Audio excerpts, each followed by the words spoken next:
দেখুন, অনেক ক্ষেত্রে আমরা পর্দায় যা দেখি ওই জিনিসটাকে আমরা সত্য মনে করি, কিন্তু এই সত্যর আড়ালে যে আরও কত সত্য লুকিয়ে আছে সেই জিনিসটা কিন্তু আমরা জানি না। অর্থাৎ পর্দায় যে জিনিসটাকে দেখানো হয় সেই জিনিসটা মিথ্যে। কেন কথাগুলো বলতেছি ভিডিওটি দেখলে বুঝতে পারবেন। আমি কিছুক্ষণ আগে একজন ভাইয়ের সাথে কথা বলছি, সে ভাইটা তার এক খালাতো ভাই সম্বন্ধে কিছু কথা বলছিল। মানে তার ওই যে খালাতো ভাই আছে না, খালাতো ভাই সে একটা দোকানে চাকরি করে, তো সেই দোকানে একটা মেয়ে চাকরি করে। মেয়েটা কোন দেশে সেটা আমি বলবো না। তো মেয়েটার সাথে ছেলেটার কিন্তু একটা সুসম্পর্ক গড়ে উঠছে।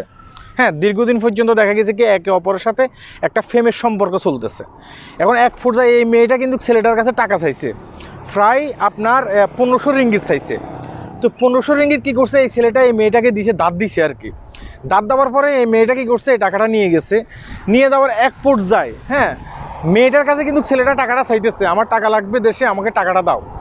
এখন তাদের যখন প্রেমের সম্পর্ক ছিল, এই প্রেমের সম্পর্ক থাকা অবস্থায় হ্যাঁ, একে অপরের গায়ে অনেক ক্ষেত্রে ডিউটিতে আসলে হাত দিত, এভাবে হাত দিত, ঠিক আছে। সেটা প্রেমের সম্পর্ক থাকলে কিন্তু এই জিনিসগুলো হয়। এখন এই মেয়েটার মনের ভিতরে একটা শয়তানি ঢুকে গেছে। সেই শয়তানিটা হচ্ছে যে কী জানেন, ছেলেটাকে আমি ফাঁসিয়ে দেবো, এই 1500 রিঙ্গিত আমি তাকে দেবো না, এই ধরনের একটা শয়তানি মেয়েটার মনের ভিতরে ঢুকে গেছে। এখন এক পর্যায়ে দেখা গেছে কি, ছেলেটা যখন মেয়েটার সাথে কাজ করতেছে, মেয়েটার গায়ে ছেলেটা হাত দিছে। ওইটা আগে দিত হ্যাঁ, প্রেমের সম্পর্ক থাকতে মেয়েটা মানে তাকে অধিকার দিছে, আমার গায়ে তুমি হাত দিতে পারবা, তুমি আমার গায়ে হাতে হাত দেবো, মানে প্রেমের সম্পর্কতে যাই হয় আর কি। হাত দেওয়ার পরে মেয়েটা কী করছে, মেয়েটা গিয়া পুলিশকে জানাইছে। পুলিশকে জানানোর পরে দেখা গেছে কি, পুলিশ এসে সিসিটিভি চেক করে দেখলো যে মেয়েটার গায়ে ছেলেটা কিন্তু হাত দিছে। তখন এই ছেলেটাকে গ্রেপ্তার করে নিয়ে গেছে। তখন পর্দায় যেটা দেখানো হয়েছে ওইটাই কিন্তু সত্য। হ্যাঁ, কিন্তু তার ভাইয়ের কাছ থেকে আমি যেটা শুনছি হ্যাঁ, সেটাই আমি আপনাদেরকে বলতেছি।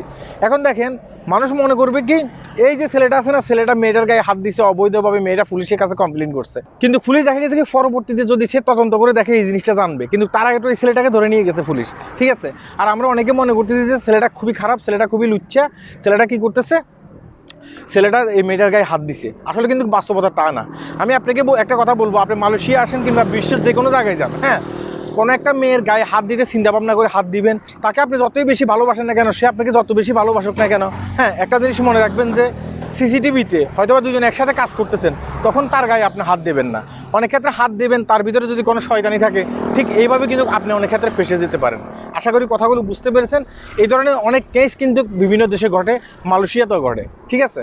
তোই আপনি আপনার জায়গা থেকে সাবধানে থাকবেন, নিরাপদে পথ চলবেন। আল্লাহ হাফেজ।